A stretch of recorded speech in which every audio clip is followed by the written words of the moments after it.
Shalom, perkenalkan nama saya Yemi Matamara Malea. Saya dari Prodi PGSD dengan NIM 1901456. Saya akan menjelaskan tentang intisari pembelajaran SPAK pertemuan 9-15. Untuk judul yang pertama yaitu ada kepemimpinan hamba. Kepemimpinan hamba terdapat 4 poin. Yang pertama ada man of prayer. Dengan ayat Alkitab Kisah Para Rasul 3 ayat 1, yaitu orang yang dipakai Tuhan secara efektif adalah mereka yang suka berdoa. Jadi, ketika kita ingin lebih efektif lagi dipakai Tuhan, maka haruslah kita rajin berdoa ya. Yang kedua, ada man of faith, yang diambil dari Kisah Para Rasul 3 ayat 6. Yang dimana ketika untuk melayani orang-orang dan di saat kondisi kita sedang tidak baik, sangat diperlukan iman yang sangat besar dan kuat. Yang ketiga, ada man of word. Yang dimaksud di sini adalah ketika kita membaca dan merenungkan firman Tuhan, itu akan membawa kita lebih dalam lagi mengenal siapa itu Tuhan, dan hal itu berbanding lurus dengan iman kita. Dan yang terakhir ada men that are filled with Holy Spirit, dari Kisah Para Rasul 1 ayat 8, di mana orang yang dipenuhi oleh Roh Kudus yang mampu dipakai Tuhan secara efektif. Dan disebutkan pula oleh Paulus bahwa ketika kita sudah lahir baru, maka Roh Kudus itu sudah dimateraikan dalam hidup kita. Kemudian masuk pada kepahitan dan kebencian. Nah, menurut kalian kenal gak sih siapa itu Kain? Nah, betul sekali ya, teman-teman pasti tidak asing dengan Kain gitu. Nah, dari kisah Kain kita dapat belajar nih. Mengapa sih Kain itu sampai membunuh adiknya gitu, Habel? Nah, karena dia itu termakan oleh keirian, kebencian, dendam gitu terhadap adiknya. Sehingga membiarkan rasa marahnya, kebenciannya itu terus bertumbuh dalam hatinya, sehingga hatinya itu berpaling dari kasihnya Tuhan, sehingga dia tega membunuh adiknya sendiri. Nah, dari kisah Kain ini mengingatkan kita nih bahwa janganlah kita membiarkan rasa kebencian, rasa amarah, rasa dendam itu terus bertumbuh dalam hati kita.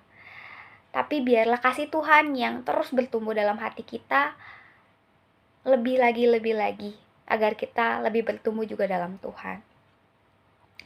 Nah, jangan sampai kita seperti Kain ya, yang membiarkan rasa kebencian itu tumbuh di hati kita. Tapi hendaknya kita harus menjadi pemimpin yang ideal nih. Nah, yang pemimpin ideal tuh kayak gimana sih? Kita bisa lihat nih tokoh teladan dari pemimpin yang ideal. Siapa nih kira-kira? Nah, ternyata tokoh teladan sebagai pemimpin ideal itu yaitu Yesus. Kenapa Yesus? Karena bisa kita lihat bahwa Yesus itu adalah pelayan gitu, pelayannya setia. Kemudian dia tidak menjadi tuan bagi orang lain.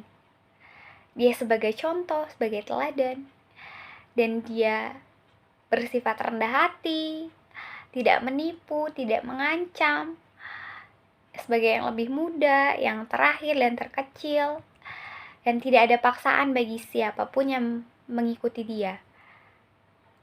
Dan dia tidak mengincar ambisi buta untuk mengejar reputasi. Yesus adalah manusia, tapi ia sepenuhnya Allah juga. Jadi ia Allah dan manusia gitu.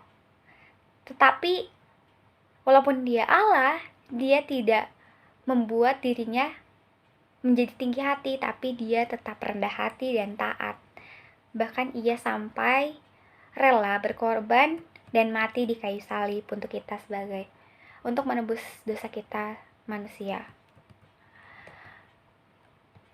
Dan di situ dari Yesaya 52 ayat 13 sampai 15 diceritakan bahwa Yesus atau Mesias itu datang dengan dalam kerendah hatiannya, dan dia rela menderita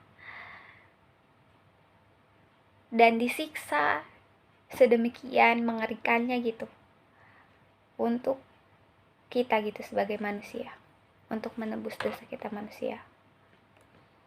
Kemudian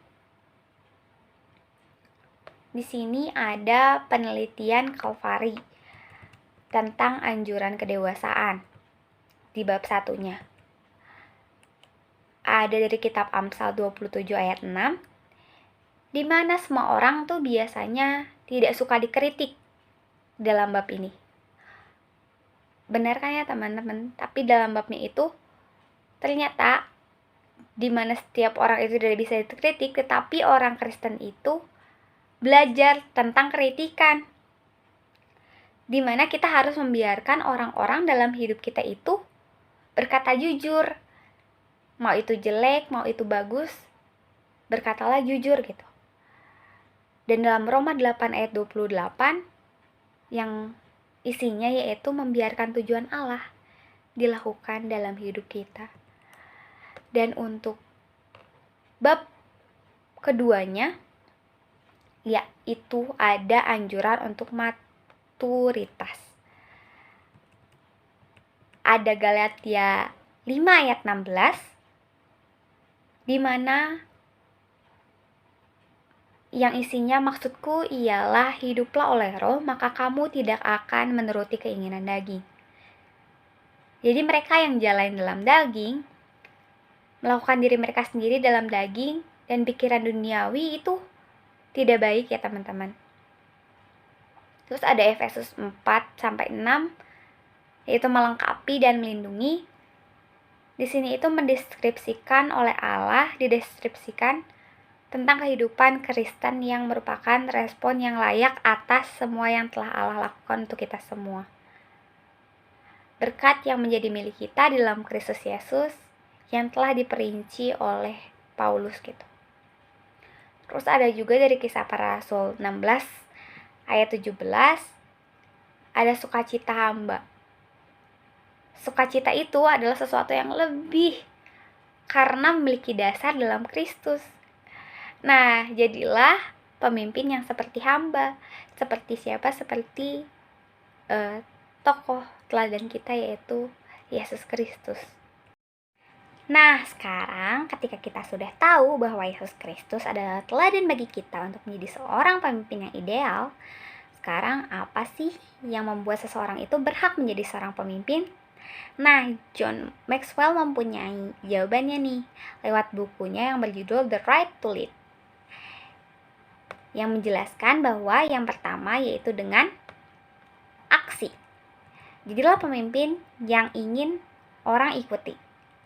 Dengan membuang ego kita, jadilah pengikut yang baik terlebih dahulu. Jadi sebelum menjadi pemimpin, tentu kita akan berada di bawah dulu ya, menjadi seorang anggota.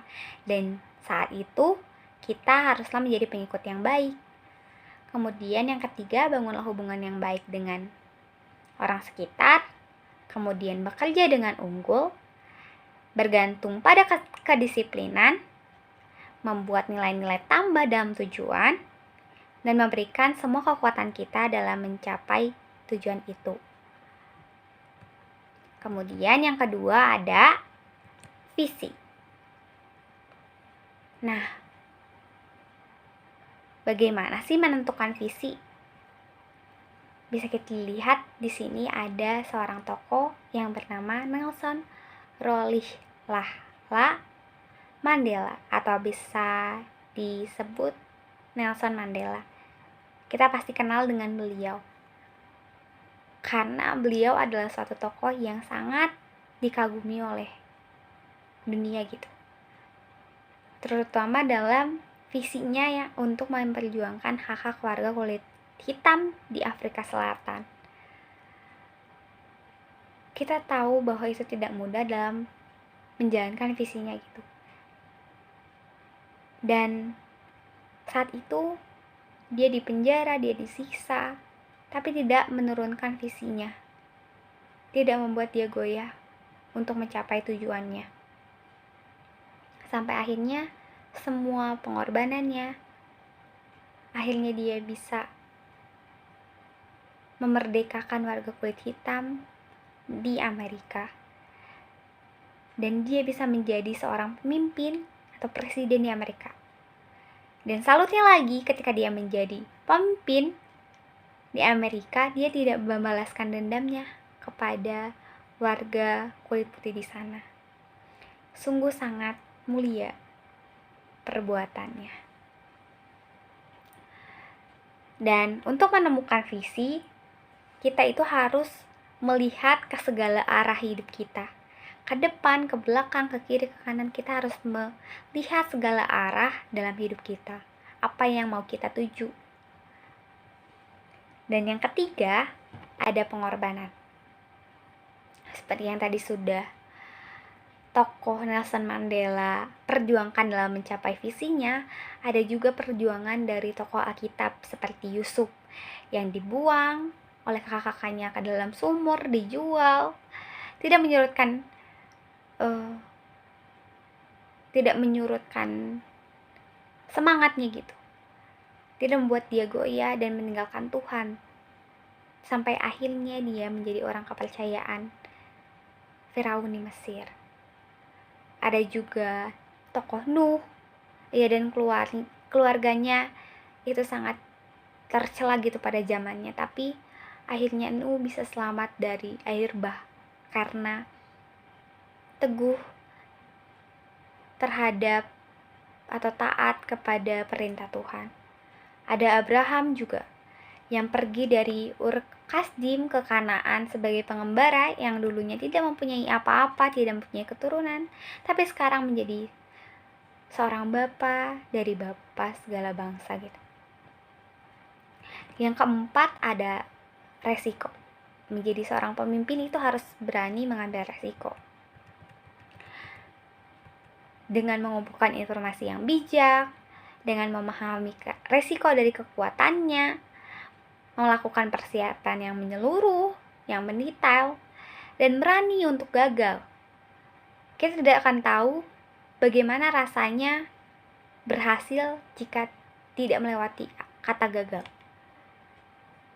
Kemudian memiliki integritas, mampu mengamati waktu, membayangkan apa yang dipertaruhkan, dan tetap pada tujuan, seperti tadi tokoh Nelson Mandela. Kemudian memiliki motivasi yang benar, memberikan kemenangan kepada yang dipimpin. Ya, sebelum menjadi seorang pemimpin, kita harus baik juga menjadi seorang anggota dan berjalan lurus dengan percaya diri. Dan yang kelima, ada determinasi. Nah, bagaimana menjadi pemimpin yang berpengaruh? Yaitu dengan memiliki integritas seperti tadi, terus memiliki hubungan yang baik dengan orang lain sehingga mampu dipercaya orang lain, dan mampu mendengarkan orang lain serta memahami orang lain sehingga memperluas hubungan atau relasi dengan orang lain, dan mampu mengarahkan orang lain untuk membangun suatu hubungan yang baik sehingga dapat memberdayakan anggota kita, dan mampu menerima pengaruh dari orang lain. Jadi jangan egois sebagai seorang pemimpin. Nah, ketika sudah menjadi seorang pemimpin, kapan nih seorang pemimpin itu harus melakukan determinasi? Yaitu ketika melihat suatu kebenaran, ketika menginginkan perubahan, ketika menunjukkan keyakinan nih dalam menghadapi suatu tantangan. Kemudian ketika ingin belajar dan berkembang, ketika mengambil jalan yang sulit, yaitu ketika sedang memimpin. Yang keenam, ada pelayanan.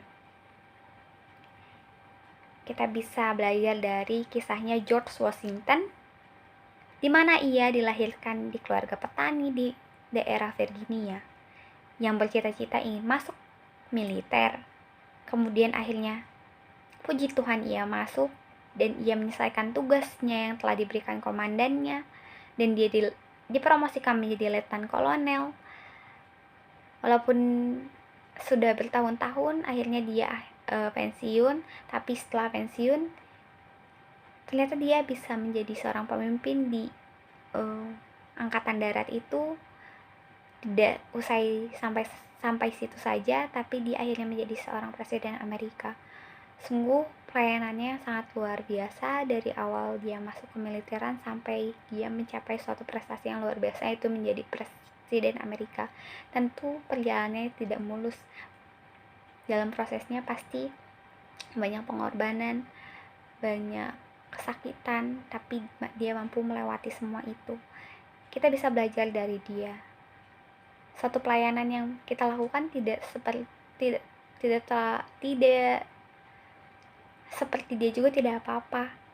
Dari hal-hal yang kecil seperti melayani di gereja, ketika kita mempunyai bakat bernyanyi, main gitar, keyboard, atau apapun itu, kita bisa melakukan pelayanan di gereja untuk memuliakan Tuhan lebih lagi.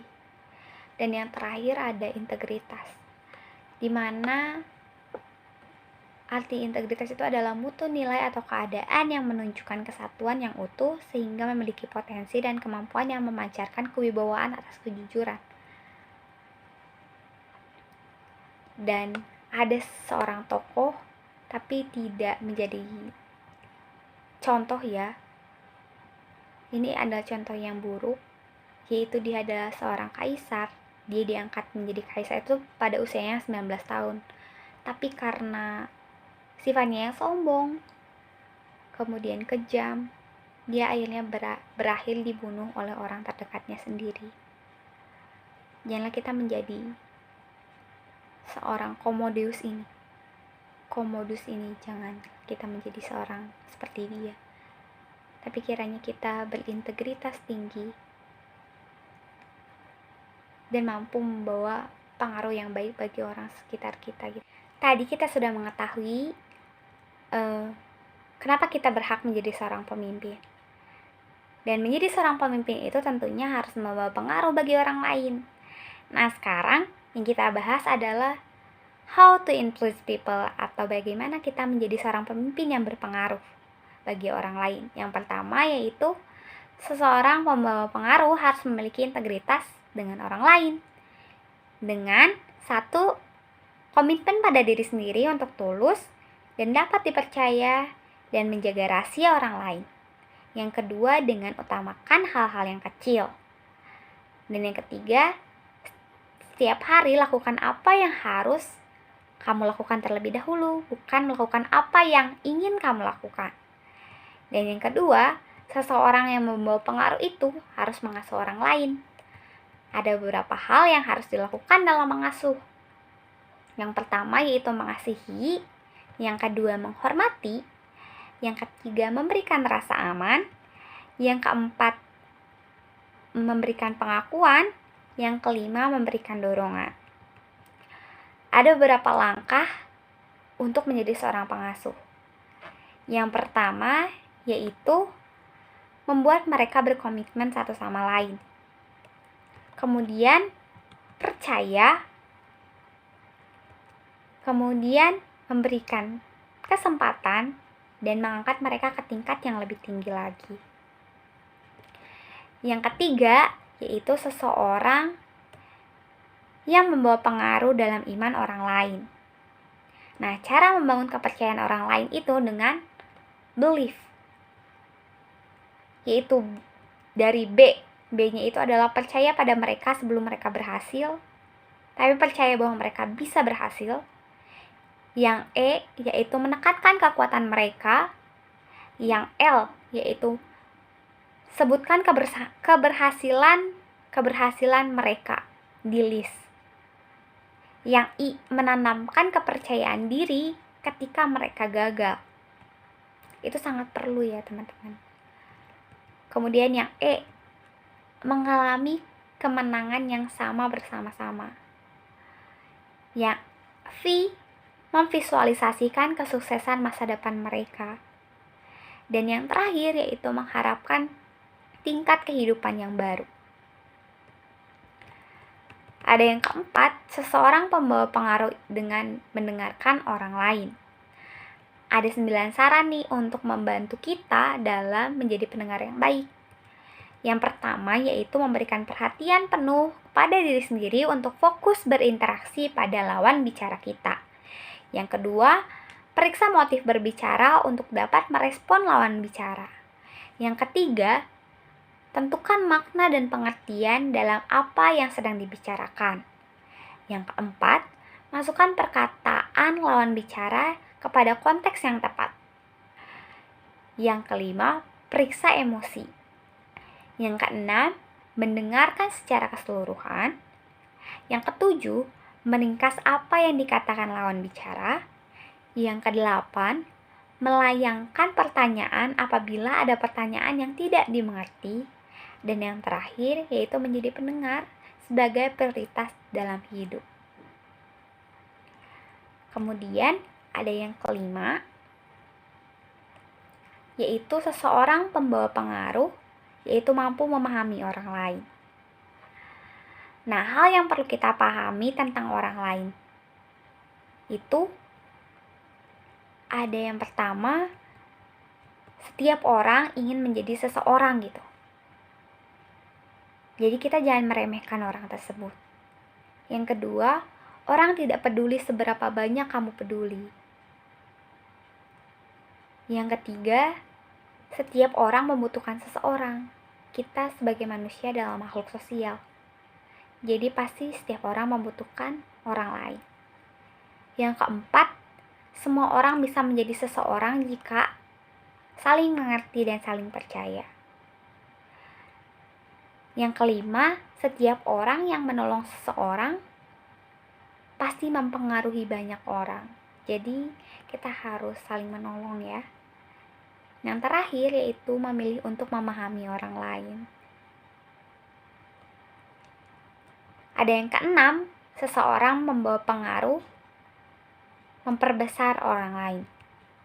Ada beberapa petunjuk yang dapat membantu kita dalam memaksimalkan proses pembesaran kepada orang lain, yaitu dengan melihat potensi mereka, membuat visi masa depan mereka, kemudian menggali keinginan mereka, mengatasi karakter mereka, bila ada yang jelek bisa dirubah, jika ada yang baik dipertahankan. Kemudian fokus pada kekuatan mereka, apa kelebihannya nih. Kemudian perbesarlah mereka dengan perlahan-lahan, step by step, dengan proses. Letakkan sumber daya dalam tangan mereka. Berikan kepercayaan pada mereka bahwa mereka bisa. Buatlah mereka pada pengalaman terbesar dalam hidup mereka. Dan ajarkan mereka untuk memperbesar diri sendiri. Buatlah mereka yakin bahwa mereka bisa melakukan itu sendiri. Ketika mereka yakin dengan diri sendiri, maka mereka akan besar dengan diri mereka sendiri. Kita bisa menjadi dorongan. Yang ketujuh, seseorang membawa pengaruh terhubung dengan orang lain. Ada 9 tahap juga, yaitu 1. Memanfaatkan dan mengharapkan seseorang dari orang lain. Yang kedua, terapkan pola pikir perubahan. Yang ketiga, mulailah mendekati orang lain. Yang keempat, carilah dasar untuk berhubungan. Yang kelima, sadari dan hargai kepribadian orang lain. Yang keenam, temukan kunci kehidupan orang lain. Yang ketujuh, hubungan dengan hati. Yang kedelapan, berbagi pengalaman. Dan yang kesembilan, bergerak maju. Kemudian, yang kedelapan, seseorang membawa pengaruh memperdaya orang lain. Nah, cara menguatkan orang lain untuk mencapai potensinya itu bagaimana? Yaitu dengan evaluasi.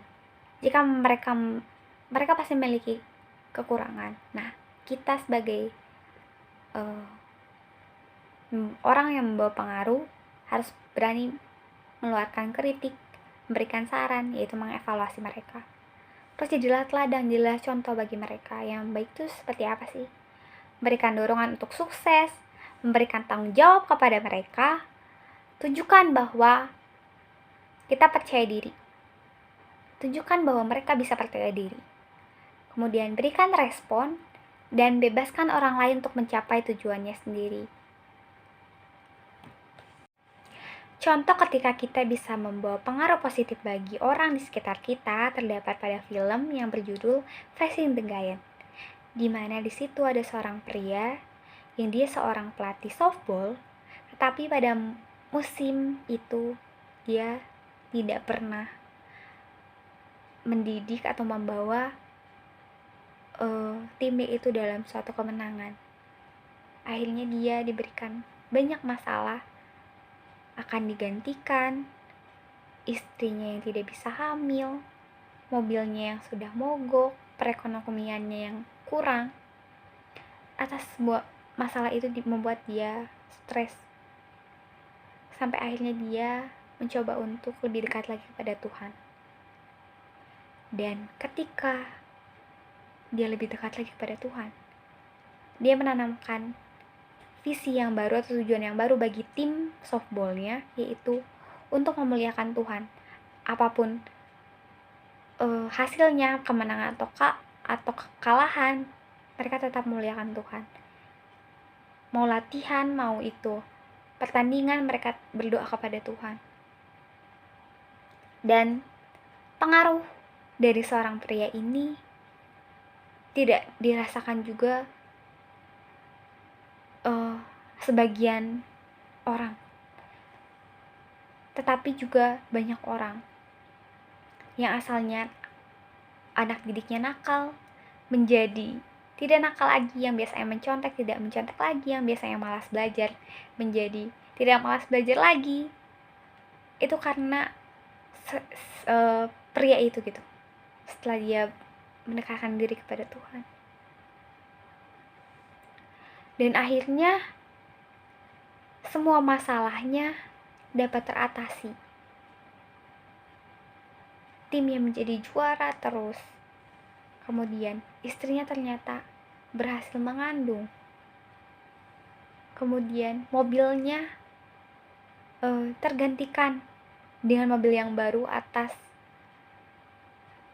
keberhasilan dia mendidik anaknya, sehingga orang tua siswa itu memberikan hadiah mobil. Kemudian perekonomiannya atau gajinya dinaikkan sehingga perekonomiannya juga meningkat. Secara tidak langsung, ketika kita mendekatkan diri kepada Tuhan, hal-hal yang tidak mungkin bisa menjadi mungkin, seperti ada pada film tersebut. Dan ketika kita dekat dengan Tuhan, kita bisa membawa pengaruh positif bagi orang-orang di sekitar kita. Seperti dalam film tersebut, semua pengaruh positif yang kita berikan kepada orang lain tentu sesuai dengan ajaran Tuhan dan keimanan kita sebagai kuncinya. Dan keimanan tersebut adalah bentuk kesetiaan kita kepada Allah. Kita maksud pada kesetiaan.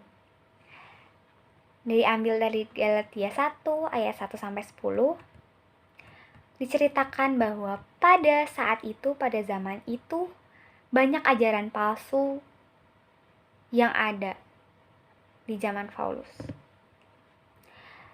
Dan diyakini bahwa pada zaman itu keselamatan karena disunat. Padahal keselamatannya itu ada karena iman, bukan karena tidak disunat.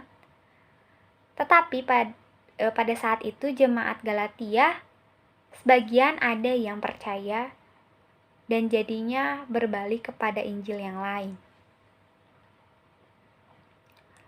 Pada Ulangan 7 ayat 9 berisikan, sebab itu haruslah kau ketahui bahwa Tuhan Allahmu dialah Allah yang setia, yang memegang perjanjian dan kasih setianya terhadap orang yang kasih kepadanya. dan berpegang pada perintahnya sampai kepada beribu-ribu keturunan. Perlu kita garis bawahi di sini bahwa Dialah Allah yang setia. Berarti di sini adalah Yesus adalah Allah yang setia. Dan dalam 2 Timotius 2 ayat 13-nya mengatakan bahwa jika kita tidak setia, tetapi Allah akan tetap setia. Di Maleakhi 2 ayat 15, kita diajarkan untuk setia kepada sesama manusia. Di Lukas 16 ayat 10, kita diajarkan untuk setia dalam hal-hal perkara kecil, agar kita terbiasa dan kita bisa menghadapi perkara-perkara yang besar. Dalam Korintus 10 ayat 13, Allah setia tidak akan membiarkan kita dicobai melampaui kekuatan kita.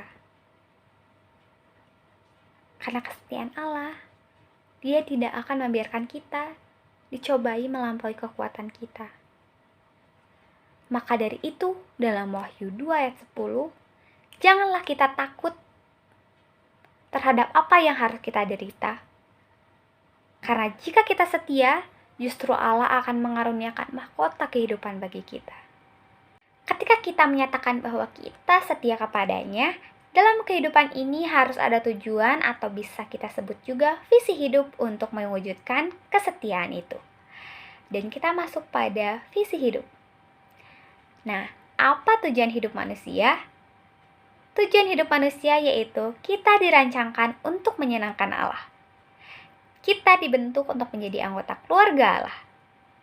Kita diciptakan untuk menyerupai Kristus dan didesain untuk melayani Allah dan dibuat untuk sebuah misi.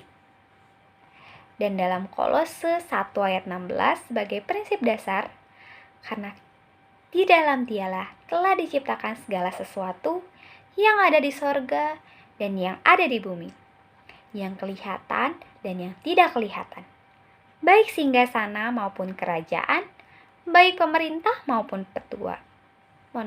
penguasa, segala sesuatu diciptakan oleh Dia dan untuk Dia. Dalam 1 Korintus 3 ayat 8, baik yang menanam maupun yang menyiram adalah sama, dan masing-masing akan menerima upahnya sesuai dengan pekerjaannya sendiri. Maka dalam menentukan visi hidup, yaitu dengan berdoa, dengan minat, dengan talenta yang kita miliki, tentu juga dengan pendapat orang lain, dan dengan damai. Dan mengapa visi hidup itu penting? Yaitu visi bisa menolong seseorang untuk tetap fokus pada tujuannya, agar tidak melenceng arahnya. Sehingga visi akan menuntun dan mengarahkan seseorang untuk mengambil keputusan terbaik, serta menetapkan langkah yang akan ditempuhnya. Jadi, visi itu sangat penting. Kemudian, ada visi menolong kelak dalam yang pertama, kesaksian hidup integritas. Yang kedua, semangat dan gigi bekerja. Sikap penuh kasih dan tidak egois. Kemampuan bekerja sama dalam tim. Dan sikap dan pandangan akan uang. Dan menghindari sikap instan. Dan pesan dari Tuhanlah yang terpenting dalam Matius 28 ayat 18-20 yang berisi, Yesus mendekati mereka dan berkata, "Kepadaku telah diberikan segala kuasa di sorga dan di bumi. Karena itu, pergilah, jadikanlah semua bangsa muridku dan baptislah mereka dalam nama Bapa dan Anak dan Roh Kudus. Dan ajarlah mereka melakukan segala sesuatu yang telah kuperintahkan kepadamu. Dan ketahuilah, aku menyertai kamu senantiasa sampai kepada akhir zaman." Dan seperti yang ada pada ayat, Kepadaku telah diberikan segala kuasa di sorga dan di bumi adalah a power of authority yang dimiliki oleh Allah. Dan karena itu pergilah, jadikanlah semua bangsa muridku dan baptislah mereka atas nama Bapa, Putra, dan Roh Kudus adalah a command to action atau tindakan yang harus kita lakukan untuk menyebarkan kabar baik kepada mereka yang belum mengenal Allah. Paulus di dalam suratnya mengatakan bahwa kita adalah rekan sekerja Allah. Dalam 2 Korintus 6 ayat 1 mengatakan bahwa kita setiap orang memiliki karunia dan janganlah menyanyiakan karunia yang diberikan oleh Allah, yaitu prinsip 1 integritas, 2 bertanggung jawab, 3 transparan, yang keempat melayani, dan yang kelima rendah hati. Maka sekian penjelasan dari saya. Maaf bila banyak kekurangan dan salah kata. Sekian, terima kasih. Tuhan memberkati. Shalom.